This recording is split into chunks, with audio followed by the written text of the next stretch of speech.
लोकसभा चुनाव के चौथे चरण का मतदान 13 मई को उज्जैन ऑल आउट लोकसभा में होना है। बता दें कि दोनों ही प्रत्याशी वोटरों को लुभाने में लगे हुए हैं। वहीं एक और भाजपा प्रत्याशी अनिल फिरोजिया के समर्थन में मुख्यमंत्री डॉक्टर मोहन यादव और पूर्व मुख्यमंत्री शिवराज सिंह चौहान ने समर्थन मांगा।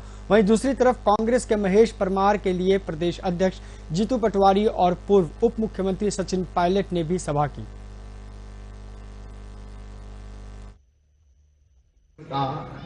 और इसलिए तो बेटी लाडली लक्ष्मी बनी है मध्य प्रदेश की धरती पर। बिटिया को बोझ नहीं रहने दिया।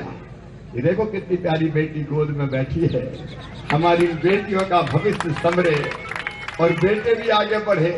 इसलिए लाडली लक्ष्मी योजना हो, चाहे कन्यादान योजना हो, चाहे 50% रिजर्वेशन स्थानीय निकाय के चुनाव में हो, मेरी बहनों तुम्हारे सशक्तिकरण के लिए मैंने और भारतीय जनता पार्टी की सरकार ने किया। और लाडली बहना एक ऐसी योजना बनी जिसने मेरी गरीब बहनों की जिंदगी बदल दी है। इतने विकास के काम भारतीय जनता पार्टी की सरकार ने किए, हमने किए, कभी कांग्रेस ने किए थे क्या? आज जब आओ खाचरो तो शानदार सड़कों से जुड़ा हुआ चारों तरफ से मिलता है। किसान भाइयों, आपकी जिंदगी बदलने की हमने कोशिश की। मुझे याद है उस समय जब दिग्विजय सिंह जी की सरकार होती थी और सभा 2024 का चुनाव अब अपने अंतिम चरण, चौथे चरण की वोटिंग 13 मई को मध्य प्रदेश के साथ ही देश के कई हिस्सों में भी होना है। मध्य प्रदेश में जहां उज्जैन लोकसभा में वोटिंग होनी है, वहीं देश के और हिस्सों में वोटिंग होगी। लगातार कम वोटिंग परसेंटेज जहां प्रशासन के लिए और राजनीतिक दलों के लिए सिरदर्द बना हुआ है, लेकिन इस चौथे चरण में अब ये देखने वाली बात होगी कि क्या वोटिंग परसेंट बढ़ता है। अगर भारतीय जनता पार्टी ने यहाँ पर अपनी पूरी ताकत झोंक दी है, सीएम खुद कई सभाओं को संबोधित कर चुके हैं और वहीं रोड शो भी करे हैं। अगर बात करें तो पूर्व मुख्यमंत्री शिवराज सिंह चौहान भी अपनी पूरी ताकत के साथ यहाँ पर लगे हुए हैं। अगर यहाँ के दोनों प्रत्याशियों की बात करें, भारतीय जनता पार्टी के अनिल फिरोजिया और कांग्रेस के महेश परमार, तो दोनों की कहीं न कहीं इस बार टक्कर नजर आ रही है। जो 5 लाख का नारा है वो कहीं न कहीं बैकफुट पर नजर आ रहा है। अनिल फिरोजिया अपनी उपलब्धियों को गिनाने में कहीं न कहीं प्रदेश सरकार की उपलब्धियों को गिनाने में लगे हुए हैं। हम अगर खाचरोद की सभा की भी बात करें तो पूर्व मुख्यमंत्री शिवराज सिंह चौहान भी अपने ही प्रदेश की सारी उपलब्धियों को गिनाई है। उन्होंने लाडली बहना, लाडली लक्ष्मी योजना और बहनाओं के लिए जो भी योजनाएं की उनको गिनाकर वोट की अपील करी। लेकिन वहीं अगर अनिल फिरोजिया की उपलब्धि की बात करें तो रोजगार के मुद्दे पर वो कहीं न कहीं बैकफुट पर है। अगर बात की जाए यहाँ के, अगर नागदा तहसील की, नागदा एक बड़ी तहसील है उज्जैन जिले की, लेकिन यहाँ पर रोजगार के लिए जो मजदूरों ने पलायन करा उसका आज तक सांसद जी कोई निवारण नहीं निकाल पाए। अगर यहाँ के मजदूरों की बात करें तो मजदूर आज भी पलायन पर मजबूर हैं, लेकिन रोजगार के मुद्दे पर सांसद का चुप कहीं न कहीं एक संदेह को पैदा करता है। ये आने वाला 5 साल एक बार फिर रोजगार के मुद्दों को कहीं न कहीं दरकिनार करता हुआ नजर आया है। लोगों की मूलभूत सुविधाओं को दरकिनार करता नजर आ रहा है। महेश परमार ने जहां शिप्रा में डुबकी लगाकर शिप्रा की गंदगी को बताया, वहीं उसको डिफेंड करने के लिए मुख्यमंत्री मोहन यादव को शिप्रा में डुबकी लगाने पड़ी, लेकिन सांसद वहां पर भी फेल नजर आए। हम अगर बात करें यहाँ के अन्य मुद्दों की भी, तो अन्य मुद्दे भी कहीं न कहीं सीधे मध्य प्रदेश सरकार के मुद्दे गिनाने में लगे हुए हैं। मोदी के नाम पर ये पूरा ही मोदी के नाम पर चुनाव चल रहा है। वहाँ सांसद की उपलब्धि बहुत कम दिख रही है।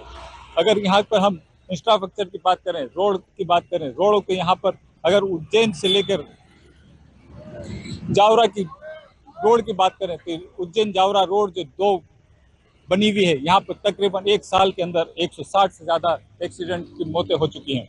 इन मौतों का जिम्मेदार कौन? सांसद इसको 4 लेन की रोड बनाने में असमर्थ रहे।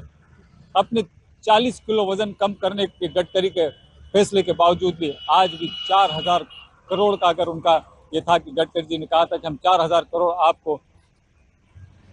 आपके देंगे, विकास के लिए देंगे, लेकिन कहीं न कहीं वो चीजें नगर सामने नजर नहीं आई। अगर बात की जाए तो यहाँ पर 4 लेन आज भी नहीं बनी और एक्सीडेंट अभी हाल ही के 2-3 दिन पहले भी यहाँ पर एक जबरदस्त एक्सीडेंट हुआ। 2 साल पहले एक एक्सीडेंट में तकरीबन 8 बच्चे मौत के कागार में सो गए, लेकिन उसके बाद कई राजनीतिक दलों ने, कई लोगों ने उसके लिए कोशिश करी, लेकिन सांसद जी की कोशिशें भी नाकाम रही। उद्योगों के अगर बात करें तो उद्योगों के प्रदूषण को लेकर लोकसभा में उठाया प्रश्न, उसके बाद वो कहीं नजर नहीं आया। उस प्रश्न के बाद अगर बात करें तो यहाँ के लोकल और उद्योगों के से प्रदूषण की बात करें तो उसके लिए भी लोकसभा में कोई नजर ऐसी चीज नहीं आई कि लोकसभा के प्रश्न के बाद उसका कोई निराकरण हुआ हो। उद्योग के आज भी यहाँ पर वही चीजें चल रही है जो हमेशा चलती रहती है। तो सांसद अनिल फिरोजिया और महेश परमार दोनों ही तराना से हैं, दोनों आपस में प्रतिद्वंदी हैं। महेश तराना से जहाँ पर सांसद विधायक हैं, वहीं पूर्व विधायक और वर्तमान सांसद अनिल फिरोजिया भी तराना से हैं। दोनों किन मुद्दों पर लेकर चल रहे हैं? जहां रोजगार के मुद्दे पर कांग्रेस लगातार हमलावर है, वहीं रोजगार के मुद्दे पर बीजेपी अपने आप को बैकफुट पर नजर आती दिख रही है। बीजेपी सिर्फ और सिर्फ मोदी के चेहरे पर वोट मांगते हुए दिख रही है। अपने मुद्दे उसके कहीं ना कहीं नगण्य नजर आ रहे हैं। अब ये 13 मई को जनता फैसला करेगी कि वो किन मुद्दों के ऊपर और किस मुद्दे के ऊपर अपने वोट डालती है। ये वोट अगर बात की जाए यहाँ पर किसानों की, तो किसानों के लिए यहाँ पर जो मोदी सरकार के 2000 और प्रदेश सरकार के 2000 रुपये आते हैं वही उनके लिए है। अगर उनके उत्थान की बात करें, जो MSP जो प्रदेश सरकार ने दी है, उसके लिए भी अभी फिलहाल ऐसा कोई रोड में सांसद जी ने नहीं बताया। जनता के बीच में इस तरह से अभी कुछ चीजें नहीं आई, किसानों के बीच में ऐसा कोई भी मुद्दा नहीं दिया कि कहीं ना कहीं उन किसानों का उत्थान होगा।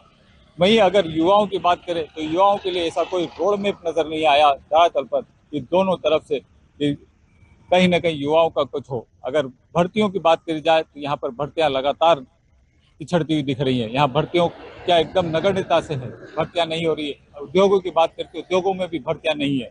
ऐसे में रोजगार के लिए युवाओं का पलायन यहाँ से लगातार होता रहा है।